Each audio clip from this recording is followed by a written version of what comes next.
comparto pantalla. No. ¿Lo pueden ver? ¿Usted? Ay, Sí. ay, sí. Ay. No levanté la mano. ¿Listo? Vanessa, ¿levantaste la mano?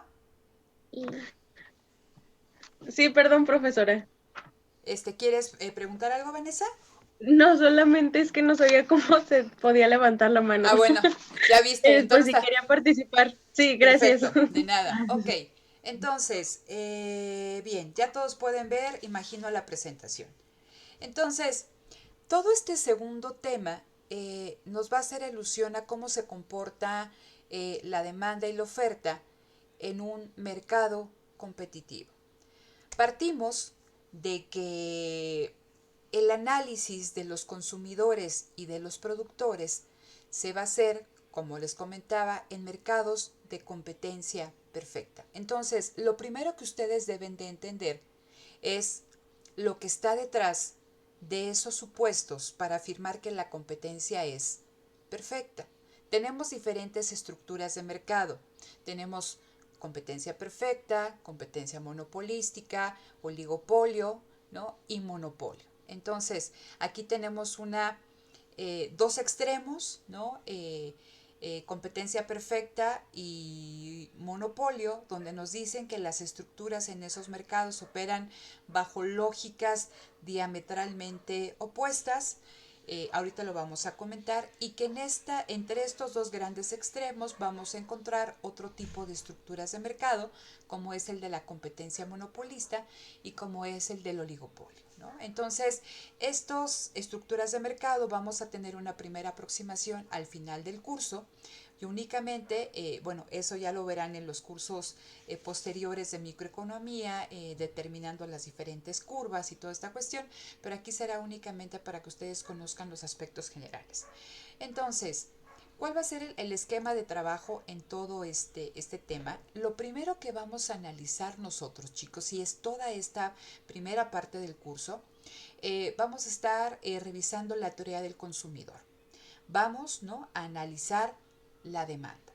Vamos a poder identificar cuáles son los determinantes, ¿no?, de la demanda de bienes y servicios, la diferencia entre un movimiento y un desplazamiento en la curva de demanda. Y esto es muy importante. Si ustedes se fijaron, o aquellos que ya hayan realizado el cuestionario, aquellos que no lo han revisado y en su momento lo van a hacer, ahí, dependiendo de lo que se especifique en cada una de estas preguntas, es si se realiza un movimiento o un desplazamiento. Y eso es importante porque de manera general se equivocan, ¿no?, en poder identificar cuando existe un movimiento en la cantidad demandada y cuando hay un desplazamiento en la demanda. ¿Sí? Entonces, esta es una primera parte, vamos a hacer el análisis de la demanda, lo mismo haremos en el caso de la oferta, y después, ¿no?, vamos a vincular las dos curvas, la curva de demanda y la curva de oferta, y vamos a revisar el concepto de equilibrio de mercado y los cambios en el equilibrio.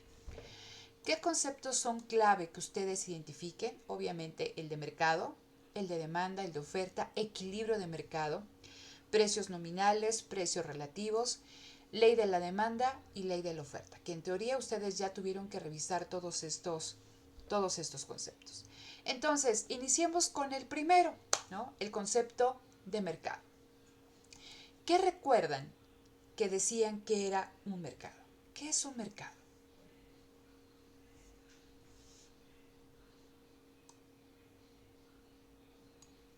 Un mecanismo en el que las familias y las empresas intercambian sus factores productivos y bienes y servicios. ¿Es un mecanismo? Sí, ¿Por qué quiero es un decir que sí, mecanismo el mercado? A ver. porque no es un espacio físico, por ejemplo, como tal, o algo tangible, sino es como una red de operaciones. Ok, ok. A ver, entonces, cuando estamos hablando de un mercado, de entrada, como tú comentas, un mercado no necesariamente puede ser un espacio físico o puede ser un espacio virtual. ¿no? Entonces, no necesariamente para que exista un mercado, tiene que ser visible o tangible. Hablamos entonces que cuáles serían las condicionantes o las condiciones, ¿no? Mejor dicho, para que surja un mercado. ¿Qué tiene que haber, chicos? Complementando un poco lo de mi compañera, sería más bien como un proceso de intercambio. Un proceso de intercambio. A ver, a Quetzali, tú ¿qué puedes hablar de esto? O sea, ¿qué es necesario para que exista un mercado, Quetzali? Yo pienso que para que exista un mercado es necesario que haya, se establezcan precios y haya oferta y demanda. De no haber oferta y demanda no hay un mercado. Ok, entonces fíjense, dice a dos personas han levantado la mano, a Quetzali y no sé si alguien más. Bueno, aquí me aparece nada más esto. Entonces, cuando estamos hablando de un mercado, y decíamos, si ya de entrada no es necesario que sea un espacio físico delimitado, sino puede ser todo el espacio virtual, lo que sí es necesario es que haya personas dispuestas a comprar y dispuestas a vender. Entonces, estas personas en estos mercados toman decisiones, en este caso los consumidores toman una decisión de consumo y los productores, las empresas, van a tomar una decisión de producción. ¿Sí? Entonces, los mercados van a tener o van a funcionar, se dice, en un contexto de una competencia perfecta, en un mercado competitivo, gracias, ahora sí, a un mecanismo que va a permitir empatar, ¿no? Igualar, que converjan los planes de compra con los planes de venta. Y este mecanismo es el mecanismo de precios. ¿Sí? ¿Sí se entiende hasta acá? Entonces, consumidores y vendedores, ¿no? Bajo esta cuestión de un mercado de competencia perfecta, la única información que ellos necesitan para tomar sus decisiones de compra y de venta es la información que está contenida en el precio. Ese es un supuesto bien fuerte. Es decir, yo, toda esta cuestión de durabilidad, calidad, todas las características físicas, ¿no? O intangibles de un producto van a estar contenidas, ¿no? En su precio. El precio me va a dar información de todo aquello, ¿no? Que es relevante en el bien o en el servicio. Entonces, lo único que yo necesito para tomar, ¿no? Para realizar la compra, pues es saber el precio. En el caso del productor, lo único que necesita él saber es el precio de los diferentes insumos que van a participar en el proceso productivo. Su calidad, la durabilidad, todo aquello que ustedes gusten y manden, que son características propias, ¿no? De los diferentes factores productivos, no es necesario saberlas. El precio te brinda toda esa información. ¿Ok? Entonces, por eso, en un mercado de competencia perfecta, me dicen que todo aquello que yo necesito saber para tomar una decisión de compra o de venta está contenida en el precio. Y entonces el precio va a ser el mecanismo más eficiente para realizar una asignación de los recursos. Me explico. Ahora, cuando ustedes revisan la teoría neoclásica, el origen de la teoría neoclásica está ¿dónde, chicos? En la teoría clásica. ¿Y cuándo surge la teoría clásica? ¿En qué contexto surge la teoría clásica? Ya lo habíamos comentado, creo que en las primeras sesiones. ¿En qué contexto surge la teoría clásica? ¿Quién quiere participar? Cuando ustedes ven a Smith, cuando ustedes ven a Ricardo, ven a Malthus, pero principalmente Smith. En un contexto liberal de finales del siglo XVIII. ¿Y qué acontecimiento de especial relevancia se dio en ese contexto? La entronización de la razón. ¿ok? Pero en cuestiones industriales mucho más adelante. La revolución industrial. La revolución industrial, ¿no? A ver, Alejandra, ¿quieres participar? Era eso, profesora, la revolución industrial. La revolución industrial. Entonces, si ustedes se acuerdan de sus clases de la primaria o de sus clases de secundario, preparatoria o aquí en la universidad, cuando ustedes revisan la revolución industrial y ven las máquinas que eran el prototipo de esa primera fase de la revolución industrial, donde tuvo como industria insigne, como industria bandera, la industria textil, las innovaciones que se hicieron, ¿no? en esa industria, pues fueron innovaciones muy sencillas. No veían detrás, o sea, máquinas sumamente especializadas y tecnificadas con un alto grado de innovación tecnológica, sino eran cambios relativamente sencillos.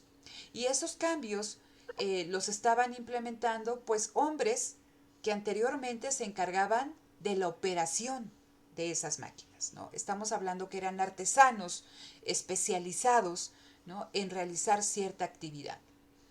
Las máquinas eran principalmente de madera, ¿no? El hierro, el metal era muy caro, la energía que se utilizaba era energía animal o dependían mucho en la instalación de las fábricas de que estuvieran cerca, que tuvieran cerca estas fuentes de agua, ¿no? Porque todavía las máquinas se movían gracias a toda esta cuestión de la fuerza del agua, y entonces cuando era una época en que estaba helando, ¿no?, y se helaba también la cascada o el río, pues la planta, la fábrica, pues no se movía, ¿no? Entonces quedaba totalmente ahí inmovilizada. Entonces, les decía que era muy sencilla todas estas cuestiones que se dieron en términos de la producción. ¿Querías comentar algo a Quetzali?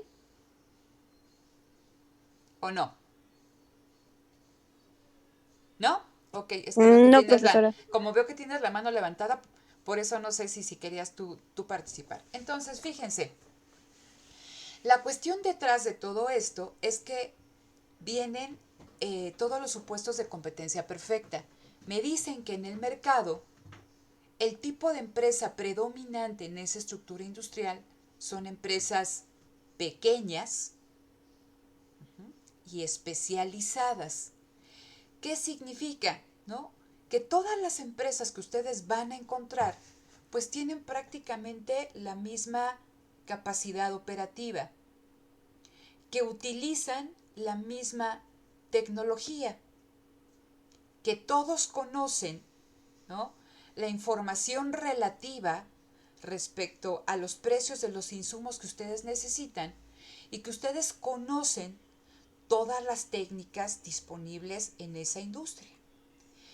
Si nosotros, ¿no?, analizamos todos estos supuestos, pues creo que son muy lógicos en un contexto de inicios, ¿no?, de la revolución industrial, donde pues no había muchos materiales, los insumos para lo que tú necesitabas eran contados, podías conocer los precios, podías conocer dónde se encontraban esos insumos, podías conocer quiénes los vendías, podías conocer las diferentes técnicas, porque eran una, dos o tres. Pero nada más, todos tenían pues capacidades similares, sí. Y una cuestión importante aquí es que esas empresas pequeñas, especializadas, ¿sí?, esas empresas pequeñas y especializadas, al ser todas del mismo tamaño, al tener todas o poder acceder al mismo estado de la técnica, pues su capacidad operativa, ¿no?, su escala productiva era la misma. Entonces, fíjense, son supuestos bien importantes, ¿sí?, bien fuertes. Entonces, lo primero, me dicen que estas empresas son precio aceptantes. ¿Qué significa que las empresas sean precio aceptantes? Que ellas, ¿no?, por ser del mismo tamaño, imagínense, o sea, en este mercado de competencia perfecta es que hay una gran cantidad de empresas igualitas, ¿sí? Entonces, lo que haga una empresa en términos productivos no va a afectar a la producción de ese mercado. Imagínense que una empresa está, perdón, una industria está compuesta por 5,000 empresas y esas empresas, o sea, tienen un determinado nivel de producción. Si alguna, ¿no?, puede aumentar su escala operativa por X o Y razón, pues no va a cambiar, pero para nada, ¿no?, la oferta de ese mercado. Va a haber críticas después muy fuertes respecto a esto, ¿no? Pero esta es una idea clave. Entonces, ningún productor por sí mismo tiene la fuerza, tiene la capacidad para impactar ni en la producción del mercado, ni en los precios a los que se venden los bienes y servicios en ese mercado.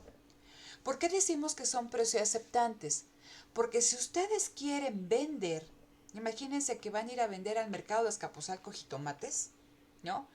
Todas estas empresas pequeñas y especializadas venden un bien homogéneo. Entonces, ustedes venden un jitomate, Alejandra vende un jitomate, Sara vende jitomates y realmente no existen diferencias sustanciales en los jitomates que venden. Ambos son jitomates. Si el precio de mercado, ¿no?, el precio relevante en ese mercado me dice que el kilo de jitomate cuesta 20 pesos y de repente Vanessa vende su jitomate a 19.50, pues Vanessa se puede hacer con algo, ¿no?, de la demanda que tenían Alejandra y Sara. Pero pues, ¿cuánto podrá vender? O sea, ¿cuánto de más podrá vender respecto a las otras dos productoras si estamos hablando que tienen capacidad operativa similar? Pues nada. Entonces, pues va a ser ínfimo lo que va a poder vender y no va a ser que el precio caiga a 19.50. ¿Sí me explico? Caso contrario, si Vanessa quisiera vender por encima de los 20 pesos, que es el precio de mercado, a 21 pesos, pues nadie le va a comprar a Vanessa. Entonces, lo que me están diciendo es que, dado el tamaño, dado el estado de la técnica, ¿sí?, dado que todas producen bienes homogéneos, cuando una empresa quiere incursionar en una industria, pues va a tener que aceptar el precio al que se vende, ¿no?, ese bien o servicio en ese mercado. ¿Sí me explico con esta cuestión de por qué son precios aceptantes, chicos? Sí, profesora. ¿Sí? Entonces vean, otra de las cuestiones, y son supuestos importantes detrás de este concepto de competencia perfecta, es que este empresario individual, su objetivo y fin único es la maximización de la utilidad, ¿no? Entonces, el objetivo de la empresa es maximizar sus utilidades y minimizar sus costos. Eso, ¿no?, también es una cuestión importante y les decía, hay muchas críticas respecto a esto, que no es el objetivo principal de una empresa. La empresa, sí, tiene que ser rentable, pero eso no significa que tenga que obtener, o sea, que deba obtener la ganancia máxima. Hay muchas teorías heterodoxas que dicen, no, el objetivo de la empresa no es maximizar beneficios. Lo que quiere la empresa es sobrevivir en el mercado. Y son otras cuestiones distintas. O no maximizar beneficios, maximizar su tasa de crecimiento, maximizar ventas dentro de las mismas posturas neoclásicas. Entonces, sin embargo, en esta cuestión de la competencia perfecta me dicen, a ver, entonces, esas empresas pequeñitas, especializadas, que producen bienes y servicios homogéneos y que son precios aceptantes, su objetivo último es la maximización de beneficios. ¿Ok? Ahora, me adelanto un poquito. Entonces, en esta cuestión vista del lado del productor, me dicen, hay un número muy grande de compradores, ¿no? Pero también si lo vemos del lado del consumidor, me dicen que hay un número enorme de consumidores. Entonces, no porque yo le diga aquí a Alejandra, oye, ¿sabes qué? El kilo de jitomate está 20, yo te pago 18, yo como consumidor individual, dado que todos somos iguales, no tengo el poder para hacer que Alejandra baje el precio. Si yo quiero comprar un kilo de jitomate en el mercado de ahí de Azcapotzalco, yo tengo que estar dispuesta a pagar el precio, ¿no?, relevante en ese mercado, es decir, el precio que hace que concuerden, ¿no?, nuestras intenciones de compra y de venta. Yo por mí misma no puedo hacer nada. Entonces, esta lógica, ¿no?, que nos dicen de que tanto los compradores como los productores son precios aceptantes, deriva en que existe un número enorme tanto de compradores como de consumidores. Es decir, no estamos hablando de que el mercado esté concentrado. Cuando estamos hablando de concentración económica, y por eso vamos a otras estructuras de mercado y que es lo que se ve en la organización industrial, podemos observar que puede haber mercados en los que estén dominados, o diferentes industrias en las que estén dominadas por un puñado de productores, ¿no? Piensen el caso de las empresas que fabrican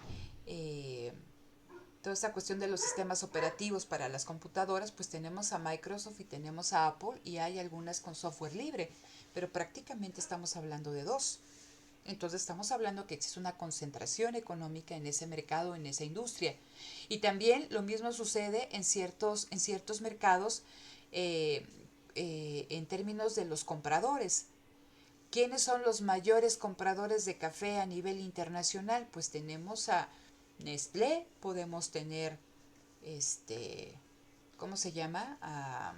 No sé si Starbucks esté al mismo nivel que Nestlé, pero no, y los compradores de café se cuentan también con las dedos de la mano y tienen una gran influencia esos compradores en términos del precio al cual se va a intercambiar el producto. Entonces, en este caso, en la competencia perfecta, y dado el supuesto que traemos y que es que no existe concentración ni en términos de compradores ni de vendedores, estamos hablando que las empresas y los consumidores son precio aceptantes. Otro supuesto también importante aquí en el caso de la competencia perfecta es que existe una libre, que no existen barreras a la entrada ni barreras a la salida de una industria o de un mercado. Puedes salir y puedes ingresar a la industria, al mercado que a ti te interese sin ningún problema. Lo puedes hacer. Y otra cuestión aquí importante, chicos, es que no solamente la empresa o el consumidor, vamos a ver en el caso de la empresa individual, la empresa representativa, la empresa promedio, que es igualita a todas las demás, esta empresa no solamente no tiene poder sobre el precio, sino que tampoco lo que haga va a afectar al funcionamiento de las otras empresas, ¿sí? Entonces, son cuestiones que quedan, ¿no?, muy alejadas de la realidad. Dime, Sara. Ahí es cuando intervendría la no es COFESE, creo, ¿no? La Comisión Federal de Competencia, que es la que anda regulando el hecho de que como empresario o comerciante la competencia debe ser igualitaria. Ok, en términos de estos institutos de competencia, ¿no?, estamos hablando que qué es lo bueno, ¿no? En términos de la teoría neoclásica tradicional, pues lo bueno es que estemos trabajando en mercados de competencia perfecta, ¿cierto o no? Donde domine la competencia. Ok. ¿Qué es lo malo? Pues estar del otro lado, donde existen monopolios o donde existen oligopolios. Entonces a nosotros nos dicen, entre más nos acerquemos a el funcionamiento de un mercado, de su estructura, bajo la lógica de competencia perfecta, pues es el paradigma ideal. Sin embargo, ese paradigma ideal, pues nos están diciendo que son empresas pequeñas, con la misma tecnología, con el mismo conocimiento, que producen bienes homogéneos. Pues eso no es lo que yo veo en la realidad. Y no creo que ahorita, fíjense, y esas ya son discusiones de otro calibre, cuando vemos todos estos procesos de innovación tecnológica, aquí me decían que la tecnología estaba dada, ¿sí? Que todo este conocimiento, esta tecnología le era ajena a la empresa, era exógena.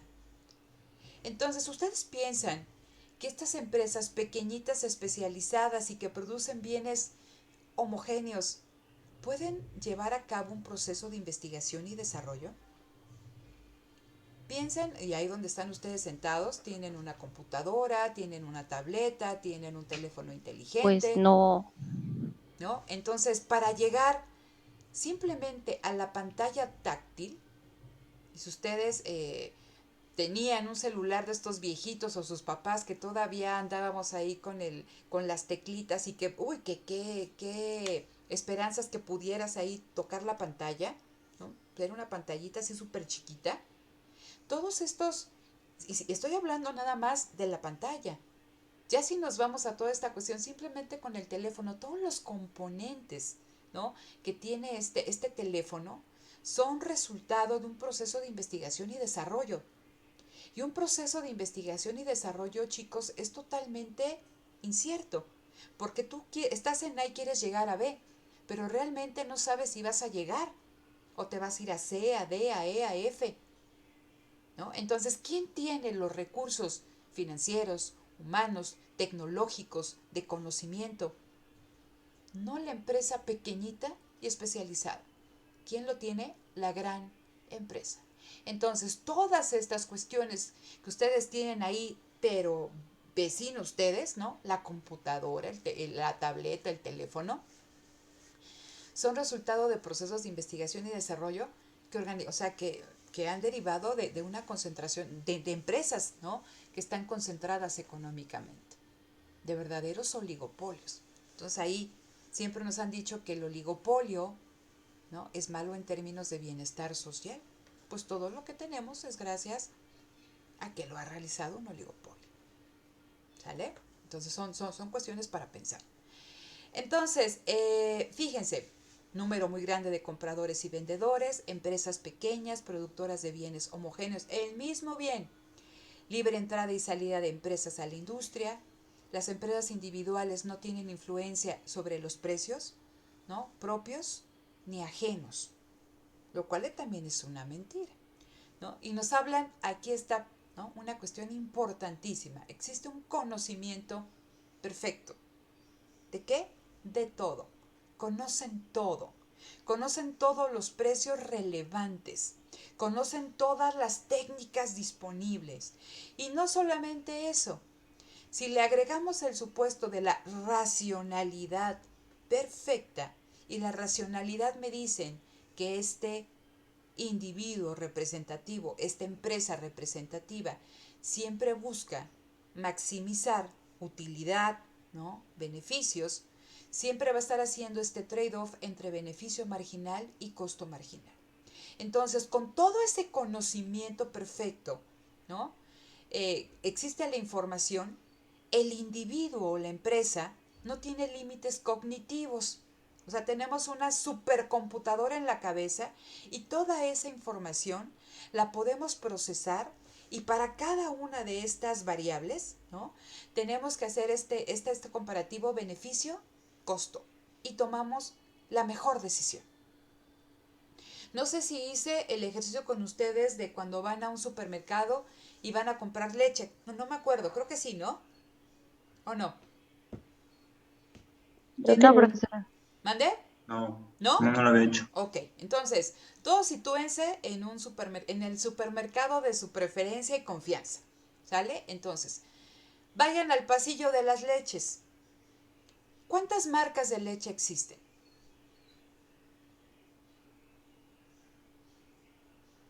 A ver, Demasiadas. pues demasiadas, pero a ver, ¿cuántas? Tú eres un consumidor, ¿sale? Eres un consumidor racional, y bajo esta lógica tú tienes un conocimiento perfecto. Recuerda que para tomar tus decisiones, ¿qué es lo único que necesitas en mercados de competencia perfecta? ¿Qué necesitas? ¿Qué Precio. informa? El precio, nada más. No te importa nada, ¿ok? Entonces, tú vas al pasillo del supermercado de la leche y quieres comprar 1 litro de leche. Lo primero, pues necesitamos saber quién vende leche. ¿Cuántas marcas de leche conocen? ¿Tenemos a quién? Alpura, Lala, Alpura, Lala, Santa Alpura, Clara, Santa Clara. ¿Qué otra? Leche. Nutrileche. Nutrileche. ¿Cuál otra? ¿Marcas genéricas? A ver, está Al día. Al día, Lala, Alpura, Nutrileche, Boden, Sello Rojo, Nido, ¿cuál otra? Ya dijeron Nutrileche, ¿cuál otra? Silk, Silk, Fortileche, ¿no? ¿Qué otra cosa? ¿Qué otras marcas hay? Las marcas genéricas que generalmente sacan los supermercados. Las marcas de los supermercados, ¿no? Y creo que nos faltan, ¿no? Entonces, ok. ¿Cuántas presentaciones de leche tiene cada marca? Bueno, vamos a empezar con los tipos de leche. ¿Cuántos tipos de leche hay? Deslactosada, Entera, integral, ¿no? light. Semidescremada, deslactosada light, semidescremada con no sé qué, con proteína, con tal. Ok. ¿Cuántas presentaciones de leche hay? De a litro y medio, en polvo, cuartitos, con chocolate. O sea, estamos hablando así porque luego hay leche con chocolate, otras que no son leches y todo lo demás. Fíjense, ¿no? Entonces, ahora, ¿qué necesitamos saber? Los precios, ¿no? Estamos hablando de un consumidor individual que está en el pasillo de las leches en el supermercado y entonces o sea, es nada más para que ustedes cuestionen estos supuestos de la racionalidad perfecta. Ahí está toda la información, ¿no? Disponible de marcas, de presentaciones y ahora necesito conocer que todo el precio, o sea, todos los precios. Entonces, cuando ustedes van al supermercado y toman ese litro de leche sello rojo, ustedes, bajo el supuesto de racionalidad perfecta, ¿qué hicieron?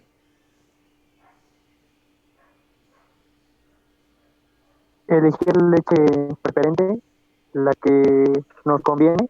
Entonces, tú ya hiciste, o sea, tú ya comparaste todas las marcas, todas las presentaciones, o sea, tú ya comparaste todo y cuando tomas ese litro de leche sello rojo, es la que maximiza tu utilidad. Así compramos nosotros en el día a día en el supermercado. Pues no. ¿Cómo llegamos?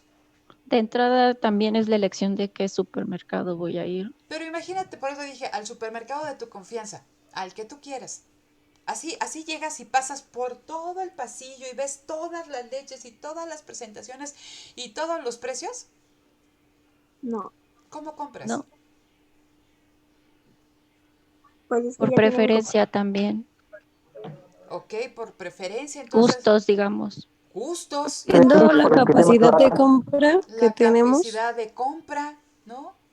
Entonces, fíjense, estamos hablando que bajo esta cuestión de la racionalidad perfecta, ustedes tendrían que hacer eso cada vez que van al supermercado.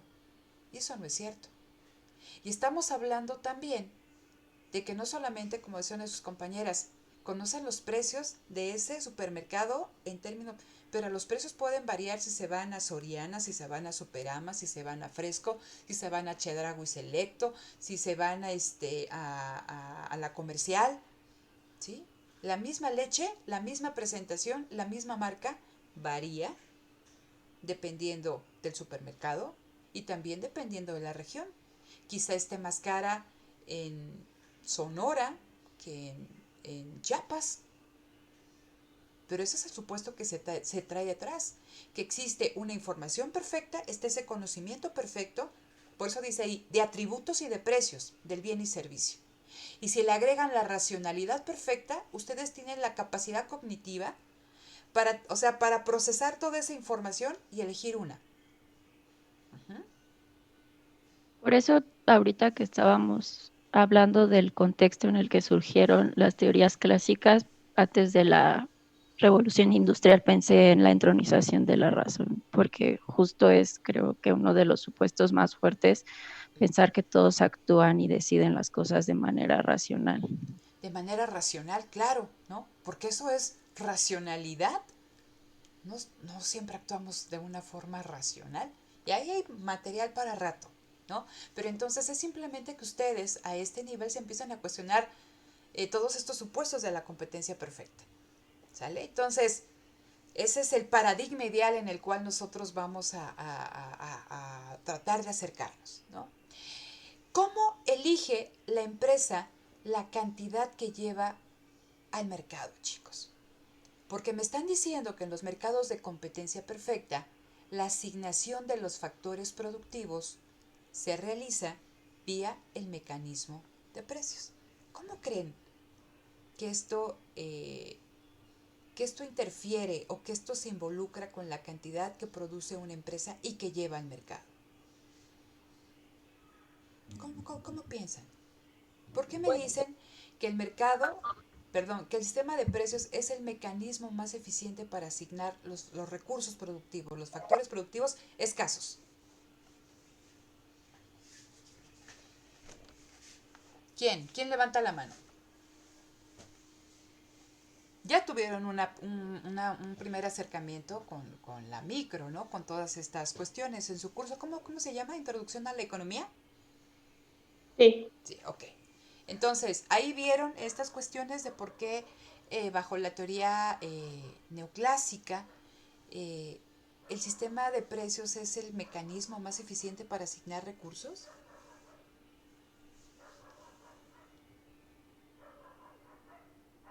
¿Nadie lo vio? No me acuerdo. No se acuerdan y lo acaban de ver el trimestre pasado, Porque ¿cierto o tiene que no? ver con la ley de la oferta y la demanda, o sea, se supone que Ujú.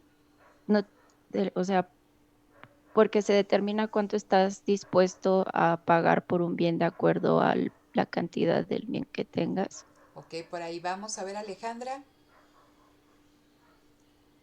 Cuando vimos la curva de la oferta y la demanda, hablábamos que el precio de equilibrio era el precio en el que ambas se encontraban. Ajá. Entonces, a un ajuste de la oferta, el precio de equilibrio también va a cambiar, o a un ajuste de la demanda, lo mismo. Ok, ok. Va por ahí. ¿Alguien más? Nadie, somos 23 y nada más están participando como Bueno, 3 o yo 4. había leído algo A ver, acerca del Carlos. sistema de Ajá. precios y comentaba que era el elemento central en la economía, ¿no? Ujú. Y se regía básicamente bajo, como decían mis compañeras, la oferta y la demanda. Y era como algo indirecto entre los compradores, como que sin analizar beneficios ni nada, Ujú. permitía ajustar el precio, ¿no? Vaya, de eso, pero o sea, sin analizar beneficios o ventajas que tenía, únicamente pues sí, entre la demanda que tuviera cierto bien o cierto servicio. Ok, a ver, fíjense. Si ustedes recuerdan aquí en estos conceptos clave, aquí vienen dos conceptos que son interesantes de analizar. El de precios nominales y precios relativos. ¿Qué es un precio nominal?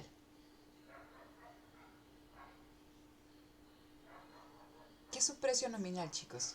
El precio en términos de moneda. Es el precio de un bien o un servicio expresado en unidades, el valor es, bueno, y aquí me meto con cuestiones, de otras cuestiones, vamos a ver. El precio de un bien o servicio expresado en unidades monetarias. Entonces, yo puedo ver que un café de Starbucks, un americano, me cuesta 30 pesos, que en Estados Unidos me puede costar $1 o $2, etc., ¿no? Entonces, eso estoy hablando de precios nominales, pero cuando estoy hablando de precios relativos, ¿a qué me refiero, chicos? Al precio de un bien respecto a otro. Al precio de un bien respecto a otro, ¿ok? Sería como el costo de oportunidad del bien. Si tú lo quieres ver, sí, porque imagínate que tú con 30 pesos te compras un café de Starbucks y te compras 3 donas. O sea, esos 30 pesos pueden ser un americano de Starbucks y 3 donas de a 10 pesos, ¿no? Entonces dices, pues si me compro el café, este, eh, imagínate que tienes 40 pesos, ¿no? Entonces un café te cuesta 30 y una dona 10. Dices, bueno, pues 40 ya desayuné. Entonces, ¿qué pasa si de repente el café de Starbucks sube de precio? El café se encarece. Y entonces tú ya antes, ¿no? Podías comprarte una dona, ahora ¿qué pasa? Ahora ya no te puedes comprar esa dona. Entonces dices, bueno, pues ahora dado que aumentó su valor, su precio respecto, ¿no?, a lo que antes me permitía a mí comprar un café y una dona, pues ahora únicamente accedo a una dona. ¿Por qué es importante esta cuestión de los precios relativos? Una de las críticas que se le hacen a la teoría neoclásica es que ve, a pesar de la importancia de la empresa, ¿no?, en todo el proceso productivo, la teoría neoclásica ve a la empresa como una caja negra, ¿sí? Es una función de producción. Nosotros vamos a ver a la empresa a través de una función de producción. Y en esa función de producción, para realizar X, bien, yo tengo que combinar dos insumos que son claves. ¿Cuáles son? ¿Cuáles son los insumos claves para producir? ¿No se acuerdan? ¿Qué vieron en esa materia? A ver, ¿qué es lo que ¿Es creen? el qué producir? No, esas son las preguntas, ¿no? El qué, el cómo y el para quién. Pero cuando ustedes quieren producir, cuando la empresa produce, ¿sale? ¿Cuáles son los insumos clave de la empresa? Tierra, Son trabajo dos. y capital. Y cuando vemos nuestra función de producción, ¿no?, vemos que la empresa, ¿no?, decide entre capital y trabajo. ¿Ok? Entonces, la empresa va a estar realizando combinaciones, ¿no?, diferentes combinaciones entre capital y trabajo en función de los precios relativos. Si el trabajo se encarece respecto al capital, ¿qué va a hacer la empresa? Va, ¿no?, a elegir más capital y menos trabajo. Si el trabajo se abarata en términos del capital, pues voy a utilizar más trabajo y menos capital. Y voy a obtener el mismo nivel de producción. Imagínense que, yo creo que ya se los había comentado, van a hacer un licuado, ¿no? Ahora un smoothie de fresa. Entonces, ¿qué le van a poner a ese licuado? Leche, la que compraron ahí en el supermercado, y fresas. ¿Qué pasa si la fresa está más cara que la leche? Ustedes ya tienen su medida para un vaso de licuado, media taza de fresas y una taza de leche, ¿no? Esa es la medida. Pero ¿qué pasa si las fresas se encarecen respecto a la leche? ¿Qué van a hacer? Para obtener esa Pues cantidad de ponerle licuado, más le leche. pones más leche y menos fresa, ¿no? ¿Y qué pasa si la leche se hace más cara en términos de las fresas? Pues le pones más fresa y menos leche y te da la misma cantidad de ¿qué? De licuado que tú necesitas. Entonces, esto es lo mismo que hace la empresa. En función de los cambios en los precios relativos, la empresa decide si utiliza más capital o menos, ¿no?, capital, o más trabajo o menos trabajo. Entonces, ¿no?, siempre está buscando la empresa la maximización de sus beneficios. Y en este mundo de conocimiento perfecto y racionalidad perfecta y competencia perfecta, pues ahí sí puede aplicar esta maximización de una función de beneficios.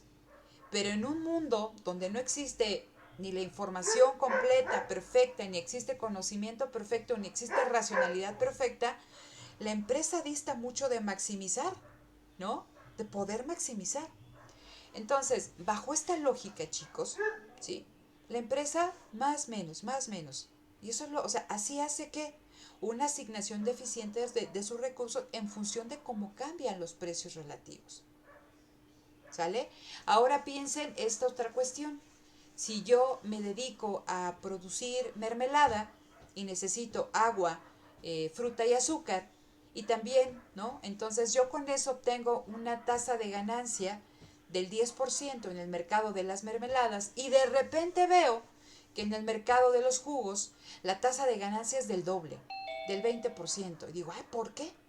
Pues que creen que allá los consumidores están dispuestos a pagar precios altos por un jugo. Entonces, ¿qué hago?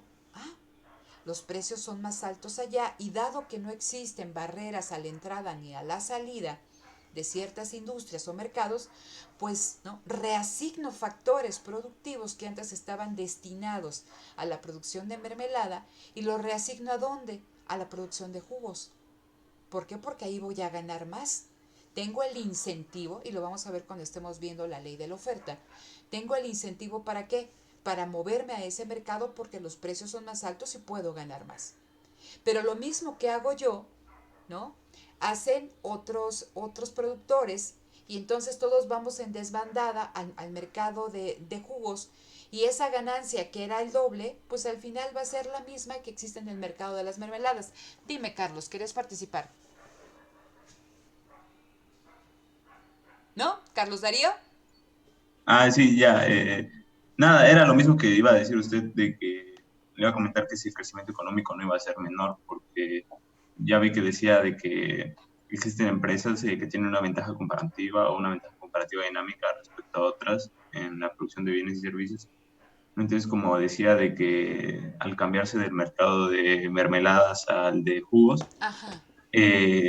Los trabajadores, el trabajo no, iba a ser menos eficiente, ¿no? Porque estaba dedicado únicamente a las mermeladas y ahora asignar recursos a la producción de jugos. Pero fíjate, aquí estamos hablando, ¿no? Ya de otras cuestiones, porque estamos, o sea, tú estás haciendo uso, ¿no? De estos conceptos de ventaja competitiva dinámica, ¿no? O ventaja comparativa, pero aquí en un mercado de competencia perfecta, bajo la lógica de los supuestos del mercado de competencia perfecta, ninguna tiene ventaja sobre la otra. ¿Sí me explico? Todas tenemos la misma técnica, la misma tecnología, el mismo conocimiento, la misma capacidad operativa. Simplemente, ¿no? Estás identificando que hay precios más altos en otro mercado, que puedes hacer una reconversión productiva que no te cuesta ningún costo, que puedes reasignar tus recursos productivos y te vas a otro mercado sin ningún problema. Aquí, o sea, no aplica esta cuestión de la ventaja, porque, y esa es una cuestión bien, ¿cómo se puede decir? Paradójica, ¿no? En competencia no hay competencia. Nadie tiene ventaja sobre nadie. O sea, fíjense, en la competencia perfecta, nadie tiene ventaja. Todos somos iguales. Lo cual es una cuestión, repito, paradójica. Porque competencia no tiene que ver con igualdad. ¿Sí me explico? Y son cosas que es necesario empezar a cuestionarnos desde este primer curso de microeconomía. Entonces, bajo esta lógica, lo único que estoy diciendo es que dado que el precio es más alto en otro mercado y al productor lo mueve el precio más alto, lo incentiva a producir, reasigna factores. Entonces, en lugar de estar destinando trabajadores, la fruta, el agua y el azúcar a hacer mermeladas, pues reasigno y me voy al mercado de jugos. El precio es más alto. Pero así como yo lo hago, tú también te vas, Carlos, se va Vanessa, se va Marian, se va Lizeth, se van Karen. Y entonces lo que era un precio alto, una tasa de ganancia más alta, al final se vuelve la misma tasa que yo tenía en el mercado de mermeladas, gracias a esta cuestión de la competencia perfecta, que todos nos podemos mover y no hay barreras a la entrada ni a la salida. ¿Sí? Entonces, por eso me dicen aquí en competencia perfecta que el mecanismo de precios es la forma más eficiente para asignar los recursos productivos. Y entonces, dado que estos precios o este sistema de precios es tan eficiente, no debe de haber ninguna intervención exógena al mismo que pueda ocasionar alguna fricción. Y cuando me hablan de eso, se están refiriendo al Estado. Entonces, el Estado no tiene que intervenir fijando precios mínimos, precios máximos, ¿no? Un salario mínimo como el que tenemos nosotros, de acuerdo a la teoría neoclásica, es una intervención del Estado en la economía y hace, ¿no?, que el sistema de precios no sea eficiente. Porque, fíjense, estamos hablando del salario mínimo. ¿En cuánto está el salario mínimo? ¿No? ¿Nadie? Ahí pónganle salario mínimo. ¿En cuánto está el salario mínimo? ¿Cómo en cuánto está? 123 pesos. 123 Creo. pesos, ¿no? Entonces, ese salario ¿sí? Si ustedes los quieren contratar, y dependiendo también de la región, porque varía por regiones, imagínense que ustedes les tienen que pagar 3, 4 salarios mínimos, 2 salarios mínimos en función, pero, o sea, ustedes tienen ¿cómo se llama? El derecho a que les paguen ese salario. Ese salario mínimo es el salario de mercado. ¿Y a qué me refiero? Otra cuestión importante aquí en la teoría clásica y que retoman las teorías neoclásicas es que al trabajador se le paga en función de su productividad marginal. Dependiendo de qué tan productivo eres, eso se refleja en el salario. ¿Sale? Entonces, si es más productivo, pues le van a pagar más. Si es menos productivo, le van a pagar menos. Y eso va a estar, ¿no? Vamos a tener detrás esta libre interacción entre la oferta y la demanda. Entonces, imagínense que el salario, el precio de la fuerza de trabajo, no fuera de 123 pesos, sino que fuera de 80. Que al trabajador en función de su productividad, no se le tendría que pagar 120, sino 80 pesos. Estamos hablando que el salario, el precio del trabajo está 40 pesos más alto de lo que tendría que ser. ¿Qué pasa en esta cuestión, chicos? Me dicen aquí los neoclásicos que los salarios, que los mercados no se vacían. Y que es una cuestión importante que vamos a revisar nosotros cuando hablemos del equilibrio de mercado. ¿Qué significa que no se vacían? Les doy un ejemplo muy burdo, ¿no? Y lo vamos a ver más adelante. Imagínense que estamos en tiempos normales allí en la universidad y yo llego con una caja de galletas de estas de chispas de chocolate y nueces, ¿no? Entonces, yo llego con mi cajita de galletas y les voy a vender ahí en el salón de clases y les digo, a mis hijos, cada galleta vale 50 pesos. ¿Qué pasa? ¿Cuántos me compran una galleta? ¿Nadie me compra una galleta? Está muy cara, ¿no? Pues está muy cara, pero entonces dice Sara, dije, híjole, pues está muy cara, pero tengo que pagar, ¿cómo se llama? Tengo que pasar intro a la micro, pues le compraré una a la maestra para quedar bien. Entonces vendo una galleta, pero la caja trae 50 galletas. ¿Se vacía mi caja? Pues no. Entonces, No. ¿por qué? Porque el precio era, ¿qué? Muy alto. Mayor. ¿Qué pasa si al otro día digo, no, pues que me urge vender las galletas, pues me van a hacer rancias? Entonces llego, a mis hijos, entonces ahora de a 50 centavos la galleta. ¿Qué va a pasar?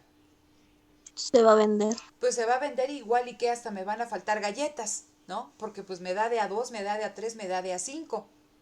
Entonces, ¿por qué? Porque los precios eran, ¿qué? Muy bajos, pero digo, híjole, pues no me conviene a ese precio, pues ¿por qué no saco ni lo de la caja de galletas? ¿Sí? Entonces, tenemos que encontrar un precio que, ¿qué, chicos? ¿Qué? ¿Que se adecua al mercado? Que se adecue, ¿no? A las galletas que ustedes quieren, a lo que están dispuestos a pagar por una galleta y a lo que yo estoy dispuesta a vender una galleta. Y si llegamos a ese precio que nos convenga a ambos, se dice, ¿no?, que yo voy a vender todas mis galletas y ustedes van a poder, ¿no?, adquirir una galleta. La cajita, ¿qué va a pasar? Se vacía. Entonces, bajo esta lógica, cuando los precios son muy altos, pues existe una insuficiencia de demanda. Cuando los precios son muy bajos, hay un, ¿no?, superávit de demanda. Entonces se tiene que encontrar un precio que equilibre, ¿no?, el precio al que ustedes quieren comprar y el precio al que a mí me conviene vender, para que los mercados se vacíen. Y dicen, y esto solamente se logra si los precios son flexibles a la alza y a la baja, ¿sí?, que puedan subir o que puedan disminuir. Dice, pero si hay una actividad o hay una institución, en este caso el Estado, que interviene en el sistema de precios, como estábamos hablando de este salario mínimo, que está por encima de ese precio de equilibrio, ¿qué va a pasar en el mercado de la fuerza de trabajo? Que ese mercado no se vacía. Y entonces va a haber desempleo cuando se podría emplear a una mayor cantidad de personas. Lo vamos a ver más adelante, ¿sí? Pero entonces son supuestos importantes que está detrás de este concepto de competencia perfecta. Por eso me dicen, el sistema de precios es el mecanismo más eficiente para realizar la asignación de recursos y los precios tienen que ser flexibles, nadie tiene que intervenir, ¿sí? Más que, ¿no?, compradores y vendedores. Ellos se ponen de acuerdo. Dice, no es necesario ninguna institución que esté planeando, ninguna institución que ponga precios mínimos o precios máximos, que ponga impuestos. Dice, porque eso va a ocasionar distorsiones sobre el sistema de precios. ¿Sí me explico hasta acá, chicos? Sí. Sí, ya se me durmieron. Ok, entonces, esos son mis supuestos de la competencia perfecta. Y en ese marco es que nosotros vamos a analizar la ley de la demanda, la ley de la oferta y el equilibrio de mercado. Entonces, empiezo con demanda. Les dije que hoy era teórico. Ya vamos a empezar a hacer ejercicios y se me van a desaburrir. Entonces, ¿cuáles son mis supuestos cuando yo voy a analizar a la demanda? Dice, hay un único producto y vamos a hablar de una familia representativa o de un consumidor representativo. Yo en la siguiente clase les voy a presentar una función de demanda individual, pero de manera natural o de manera común vamos a estar hablando de demandas de mercado. Entonces, tengo una familia, ahí voy a agregar a todas las familias, o sea, lo que hace una familia, la preferencia de, o sea, y eso también, las preferencias de una familia o las preferencias de un individuo en promedio representan a todas las demás, ¿no? Y me pregunto si eso sucede en la realidad. Piénsalo simplemente con la leche.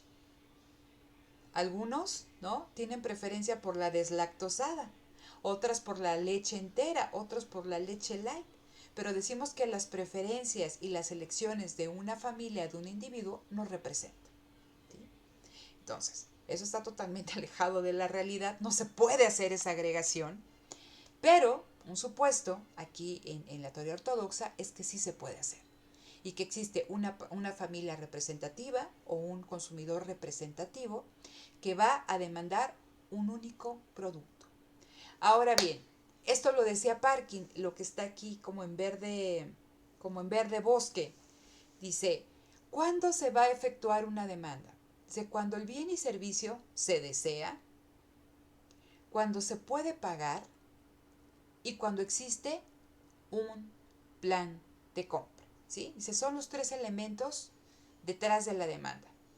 Necesito o deseo ese bien o servicio. No basta con eso, y lo platicamos en el momento, pues yo necesito un coche, ¿no? Y puedo tener mi coche, pero pues me gustaría un Ferrari, ¿sale? Entonces yo puedo tener la necesidad o el deseo de un cierto bien o servicio. Pero para que podamos ejercer la demanda, ¿qué necesitamos hacer, chicos? Poderlo pagar de entrada. Tener el poder adquisitivo para hacerme de ese bien o servicio.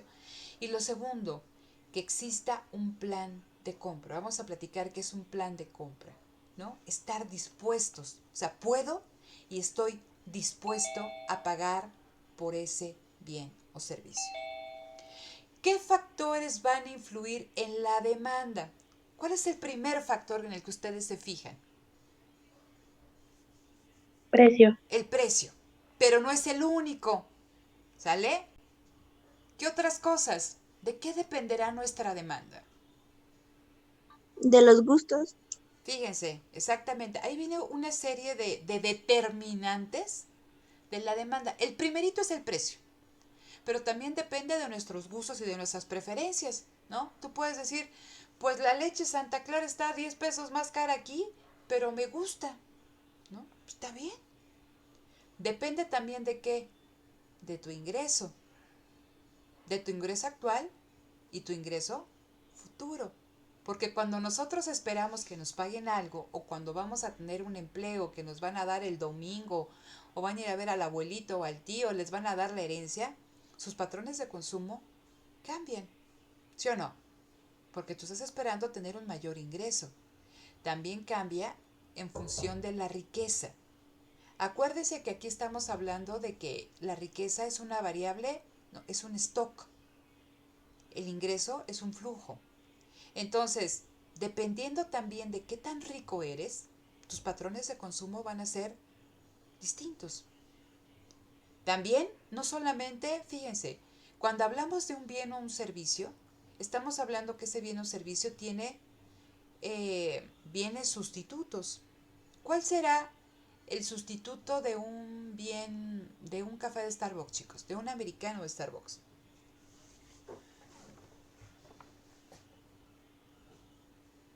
¿Lo pueden nombrar? Un americano de, bueno, de los señores que lo venden en la esquina. ¿Y qué tan perfecto será ese sustituto, Alejandra?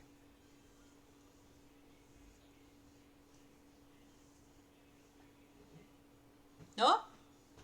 ¿No? A ver, ¿qué significaría? Fíjense, cuando estamos hablando de bienes sustitutos, hay sustitutos perfectos. ¿Cuáles serán los sustitutos perfectos? ¿Cuál será el sustituto perfecto para un café americano de Starbucks? ¿Un té? ¿No? ¿Un café del Oxxo? No. Sustituto perfecto. ¿Cuál será? A ver, Areli, como que tú tienes la respuesta. No, pues no. No te escuché nada, Areli. A ver. No, se corta mucho, Areli. A ver. La marca de la competencia de Starbucks. La marca de la competencia de Starbucks. No, fíjense, cuando estamos hablando de un sustituto perfecto, de un café americano de Starbucks, sería otro café americano de Starbucks. Es un sustituto perfecto, prácticamente no hay diferencia. Cuando estamos hablando de bienes sustitutos, ahora sí, un sustituto de un café americano de Starbucks podría ser un americano de Cielito Querido Café o de Punta del Cielo, o bien, ¿no? Y ya nos vamos con el café americano que vende la señora afuera, y digo, es un sustituto, pero no es perfecto, ¿no? Porque no es el mismo. Entonces, va disminuyendo, ¿no? Esta cuestión de la perfección. Pero pueden ser estos cafés, o puede ser, como decía su compañera, un té o un chocolate. Si estamos pensando en bebidas calientes, pues tienen otra gama de sustitutos. ¿Sí? Entonces, un sustituto perfecto va a ser otro bien o servicio exactamente igual. Y entonces, cuando nosotros adquirimos un bien, también o sea, y que este se encarece o vamos a comparar con otras marcas, con otros productos. Ahora bien, hay bienes que se consumen, ¿no? No uno u otro, sino que se tienen que consumir al mismo tiempo. Si ustedes se quieren hacer un sándwich de jamón, pues ¿qué necesitan? Necesitan pan y necesitan jamón. ¿Por qué?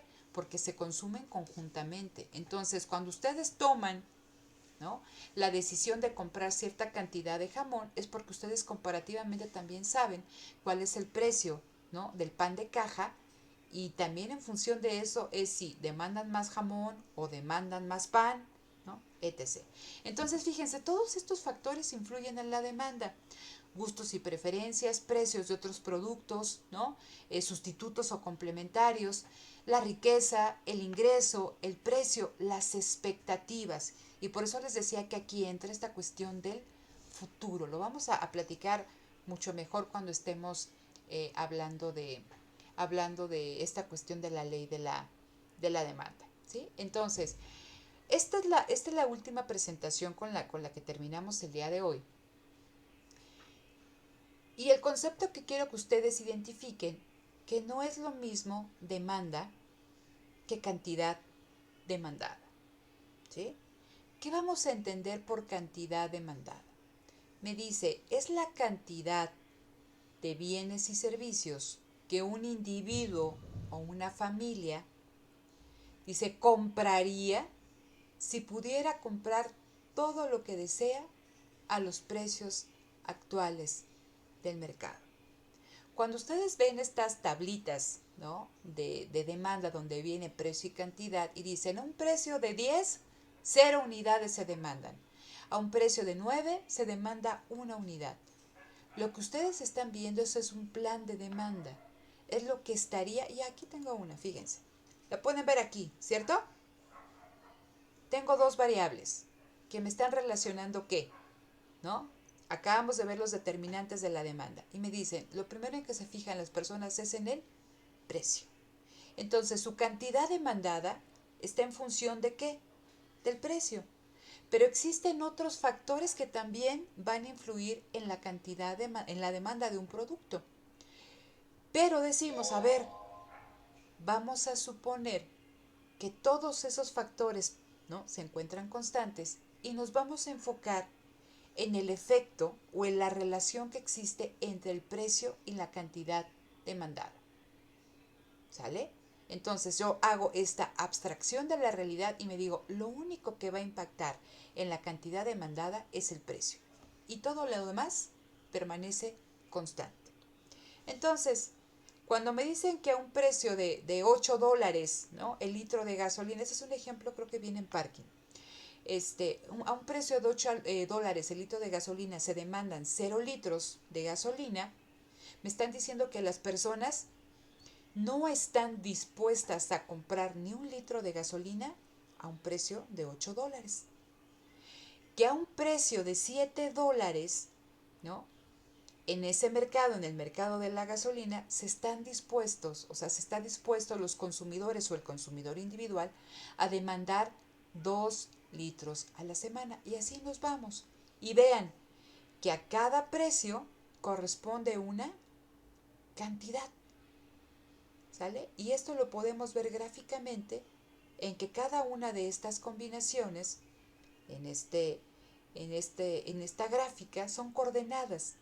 Y entonces a cada precio, ¿no?, o a cada cantidad es un solo precio y un precio es una cantidad. Y aquí lo tengo. Y es un plan de demanda porque no es necesariamente lo que se está demandando en ese mercado. Es lo que las personas están dispuestas a comprar a los precios, a los diferentes precios de mercado. ¿Qué es lo que teníamos aquí? La cantidad demandada, que son todos estos puntitos que ustedes veían aquí, a un precio de $7 el litro de gasolina, se demandan 2 litros de gasolina. Es una cantidad demandada. Entonces me dicen, la cantidad demandada es la cantidad de bienes y servicios que un individuo o familia compraría, no dice compra, dice compraría, si pudiera comprar todo lo que desea. Acuérdense que para que haya demanda lo tenemos que necesitar o desear, a los precios actuales del mercado. ¿Sí? Aquí hacemos alusión a que nos estamos fijando únicamente en el precio. Pero todos estos factores, estos que teníamos aquí, ingreso, riqueza, precio, gustos y preferencias, expectativas, suponemos que están constantes y que lo único que influye en la cantidad demandada es el precio. Por eso utilizamos esta palabra en latín que es ceteris paribus, es decir, todo lo demás permanece constante. ¿Y qué es lo que vemos nosotros aquí, chicos? ¿No? De esta tabla de demanda, que dependiendo del precio, la cantidad demandada cambia. ¿Sí? Es lo que quiero que ustedes entiendan y que vamos a verlo con ejercicios numéricos la siguiente clase, ¿no? Entonces, por eso aquí me dicen, un cambio en el precio va a generar cambios en la cantidad demandada. Sitúense aquí donde está, que se ve un poquito más oscuro, ¿no? Me dice, a un precio de $5 se demandan 5 litros a la semana. Y estamos acá, ¿no? No sé si pueden ver el cursor, ¿dónde me estoy moviendo? Aquí. ¿Sí se ve? Estamos aquí, en este punto, ¿no? 5 dólares, 5 litros. Un precio y una cantidad. Y este punto, esta cantidad demandada. ¿Qué pasa si los precios, ¿no?, el precio de la gasolina se encarece y en lugar de 5 dólares sube a 6? ¿Qué le pasa a la cantidad demandada? Disminuye. Claro, porque vean, Aquí lo vemos, ¿no? A $5 el litro se estaban dispuestos a comprar 5 litros. Pero ¿qué pasa si el precio sube a 6? La cantidad demandada, ¿qué le pasa? Disminuye. ¿A cuánto? A 3. Y esto lo vemos gráficamente. Estábamos en este punto y dado que el precio aumentó, ¿sí? La cantidad demandada se mueve hacia la izquierda y disminuye. Y estamos aquí. Las personas están menos dispuestas a pagar por ese bien a ese precio, ¿sí? Situémonos nuevamente en este punto. ¿Qué pasa si el precio baja de $5 a, ¿qué les gusta? A $3, ¿sí? Estaba yo aquí y ahora el precio cae de 5 a 3. ¿Qué le pasa a la cantidad demandada? Estaba yo aquí y me muevo para acá. Aumenta. Entonces, cambios en la cantidad demandada, ¿no? Obedecen a cambios en qué, chicos? En el precio. En el precio. Y el cambio en la cantidad demandada puede ser al alza, ¿no? Puede disminuir o puede aumentar. Y a esto se conoce con el nombre ¿de qué? Movimientos, ¿no? Sobre la misma curva. Un cambio en la cantidad demandada ocasiona un movimiento sobre la misma curva de demanda. Hay otras cuestiones que ocasionan desplazamientos, pero cambios en el precio ocasionan cambios en la cantidad demandada y eso gráficamente se puede ver a través de movimientos sobre la misma curva, ¿sí? Entonces, ¿dudas hasta aquí, chicos? No, ninguna. Ninguna. Entonces, la siguiente sesión vamos a trabajar con ecuaciones muy sencillas, les decía, funciones lineales, relaciones lineales. Vamos a ver cómo se obtiene, ¿no? A través de esa ecuación, esta tablita que ustedes tienen aquí, cómo puedo obtener las diferentes curvas de corte, ¿no? Puntos de corte, qué significan, y también vamos a ver cómo obtenemos el valor de la pendiente y qué significa. Les pido por favor que revisen, ya se los había pedido desde la sesión siguiente, que revisen en cada uno de los libros, y en el de parking, ¿no? Es el que tengo más presente, viene como un apéndice matemático, donde nos habla de las diferentes gráficas en la economía y también viene un apéndice respecto a estas ecuaciones de demanda y de oferta y equilibrio de mercado, cómo surgen a través de un sistema de ecuaciones que representan relaciones lineales, ¿no? Entonces, échenle un ojito, realmente está muy sencillo, si no le entienden bien, yo aquí se los explico el próximo viernes, pero hasta aquí todo claro, o sea, eso fue teórico, entonces me interesa que lo entiendan.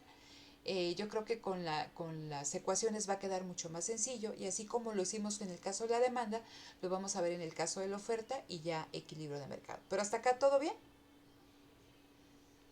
Sí, todo bien, profesora. ¿Sí? ¿Nadie tiene alguna duda, algún comentario? ¿No?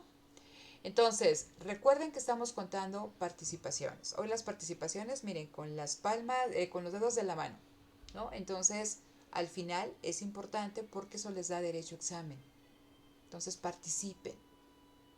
Y la participación viene que lean, y si no leen no tienen dudas. Entonces, lean, ¿ok? Aprovechen este tiempo que tienen. Detengo grabación.